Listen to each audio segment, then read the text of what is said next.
Hello, welcome to the Gregory C. This is December 26th, 2019. Let's talk about the internet.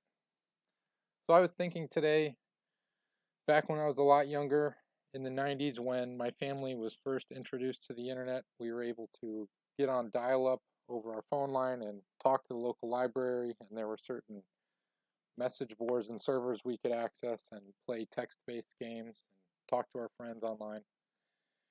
And so I thought I'd do a little digging and figure out what was really behind all that technology. And I came across this DARPA article titled Paving the Way to the Modern Internet. And here they describe that the ARPA research played a central role in launching the internet revolution. So in this article, they're admitting that really the Department of Defense was integral in creating and rolling out this technology. And through this article, I found another article which is called DARPA and the Internet Revolution. And they talk about the first networks created between the first computers and when this was introduced. This little diagram here is from the 1960s. And it talks about a 4-node network, which is 4 computers that were connected. And one of the pioneers of this technology at the time was Joseph Carl Robsit Linkleiter, and he was a professor of experimental psychology at MIT. And this article talks about the first machine that MIT had was Whirlwind, which was a computer that was capable of making real-time computations of events and making decisions. And I mean, that was available back in the 1960s. So that's really interesting that they had that capability at that time. And what this article talks about, I read through it.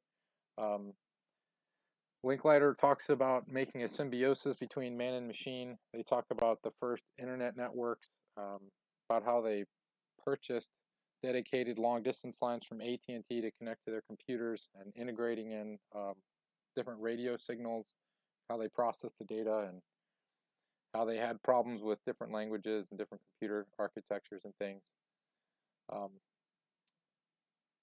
What you see on screen right now is a diagram in this article which shows one of the first computer networks in the United States, and it connects these high-tech corporations. If you look, or universities, if you look, you see MIT, Harvard, Stanford, UCLA, and you also see the RAND Corporation here, Carnegie, Lincoln. So you see this network was already formed by 1970. And as we read through it, they provide another diagram, and this was from 1977, so even before 1980.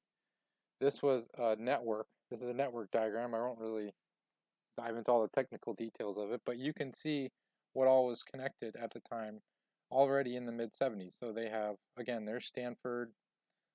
They were able to connect to Hawaii. I imagine they used radio signals to get there. They have Harvard on here. They have the Pentagon.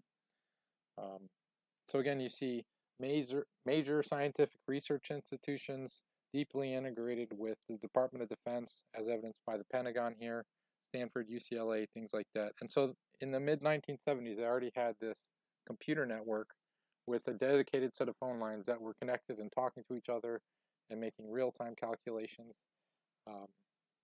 They describe in this article, again, this is back to that Whirlwind machine at MIT, but they had already connected into that network. Again, this was in the 1960s, 50 radar operators and 23 centers and over 400 airplanes that could communicate with this network. And that was before this was introduced. So you imagine by the time in the mid-70s, 10 years later, they were able to communicate with airplanes, airports, universities, Department of Defense.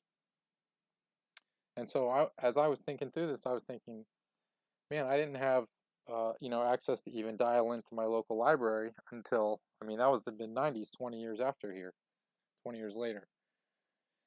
So this article brings me back. It talks about this guy, J.C.R. Licklider. This is a paper he wrote in 1960 called Man-Computer Symbiosis. I read through here. A lot of it talks about what their goals were and what their limitations were at the time. And really, they want to be able to connect computers that can make decisions across the globe and really integrate them with a man and machine so that men can talk to the computers can harvest all kinds of data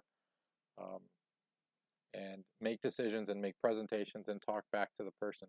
and he talks about some of the limitations they had at the time. But again, he wrote this article or this paper in 1960, and I mean, again, they're really talking a lot about artificial intelligence.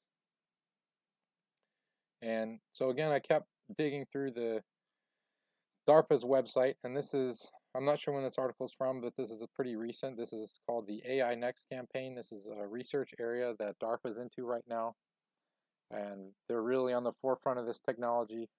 This talks about machine learning, machine deep learning, computer algorithms used to make decisions. And there's a statement in here I would like to highlight and bring your attention to. And this statement says the machine learning algorithms that enable face recognition and self-driving vehicles were invented over 20 years ago. So 20 years before this article was written, which was very recently. So that, I mean, goes back into the 90s when we were just getting dial-up to dial into our local libraries and play these online text games and things. At the what we thought was the birth of the internet, DARPA already had technology that could do face recognition and enable self-driving vehicles. So one of the things I'm presenting here is that, you know, the core things to understand is that the research and the development of the internet itself was a defense technology. You know, if you think Al Gore invented the internet, then you're probably on the wrong YouTube channel. But the idea here is that there's at least a 20-year phase lag between the frontier of the technology that the Department of Defense has and the technology that we have access to as consumers, specifically in the American public. One other thing I'd like to highlight here is this is another DARPA article talking about adapting cross-domain kill webs. So this is really for a warfare environment and integrating sensors and machines and harvesting all kinds of data and helping humans make decisions so they can look at resources and what's the best way to plan resources and how you can use different teams together more efficiently and use all this computing power that you can share across the cloud to help you make these decisions. But I think if we read into this a little bit, one would hope that the powers in humanity doesn't give the power to kill over to an AI or to a robot. And I think that's what some of this implies. So I found all this really interesting. I'll leave the links in the description. Just wanted to give you a brief summary and introduce a couple ideas. I don't know how much you guys think about when the internet was founded and what it was founded for, but it seems that the people behind the curtain in the Department of Defense are much further along than we may have imagined. Thanks for your attention.